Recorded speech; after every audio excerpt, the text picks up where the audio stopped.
Claude, le bilan de ces éliminatoires est forcément négatif. Ce sont les chiffres qui le disent. 4 défaites et 2 nuls.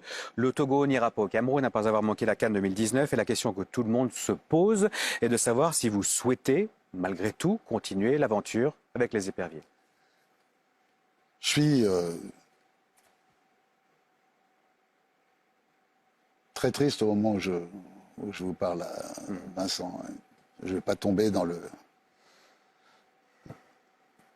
des tendances mélodramatiques parce que c'est pas mon style, parce que j'ai toujours tout assumé. Vous savez, on a perdu notre qualif le 17 novembre, le soir du match contre l'Égypte, aussi après un voyage abominable, mais alors que tout a toujours été fait dans ce pays pour me placer dans les meilleures conditions. Donc moi, j'ai pas à trouver des responsables et tout. C'est à moi de tout assumer. Mais dans la nuit du 17 au 18, je perdais ma maman quelques minutes après la fin du match. Depuis, j'ai réfléchi à tout, à ce qu'il y avait d'essentiel dans la vie, ce qu'il y avait de plus futile.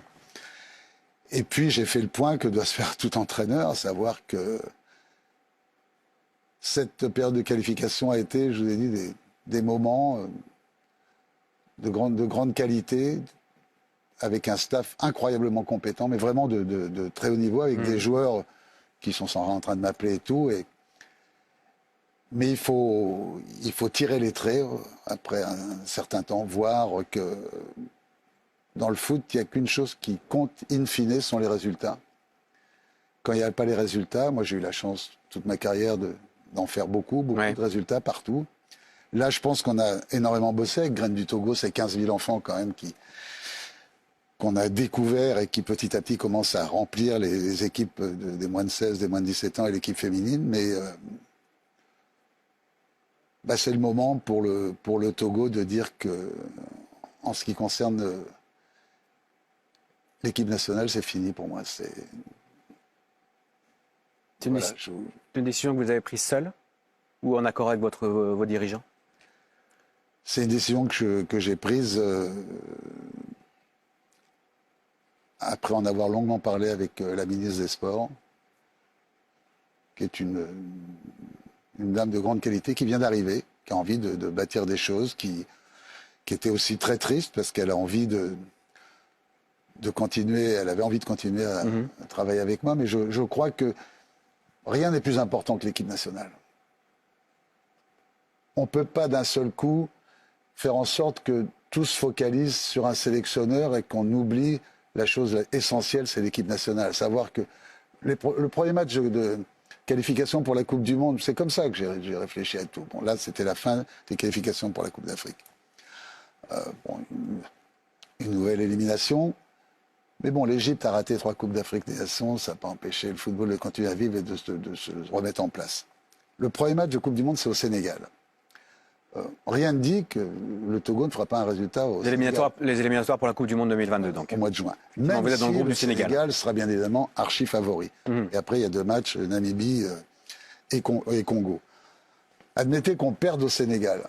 Vous imaginez un petit peu l'odeur de soufre qu'il y aurait pour le deuxième match à domicile, où on focaliserait sur moi, on oublierait l'équipe, alors que la seule chose importante, c'est l'équipe, c'est sa sérénité, c'est qu'elle soit tranquille, c'est qu'elle soit apaisée, c'est qu'elle puisse se préparer dans les meilleures conditions. C'est donc une manière de préserver l'équipe aussi pour les échéances à venir? Parce que je pense que c'est la seule façon pour régénérer, pour redonner du tonus, moi, je pense on a bossé comme des fous. C'est vrai que quand les gens vont apprendre ça, parce que bon, ça n'a pas filtré, c'est maintenant que je l'annonce. Alors, après, je reste président de l'association Graines du Togo, mais je n'aurai plus rien à voir, de toute façon, quoi qu'il arrive, quelle que soit la décision de ce qui va se passer dans ma carrière, dans mon futur, avec l'équipe nationale. On sent une profonde tristesse tout de même dans vos propos. C'est aussi parce que vous avez tissé un lien très, très ténu avec cette équipe, avec cette sélection, avec ce pays. Oui, parce que je pense qu'il faut être patient. Je lisais, je crois que c'est un proverbe camerounais qui disait qu'on ne peut pas labourer, semer et récolter et manger le même jour. Non, c'est impossible. Donc, le football, c'est l'école de la patience. Je pense qu'il y a une nouvelle ère qui démarre au Togo. Et quel que soit celui qui prendra ma place, peut-être que ça sera Jean-Paul Abalo, qui a beaucoup de qualités, il faudra être très indulgent avec lui.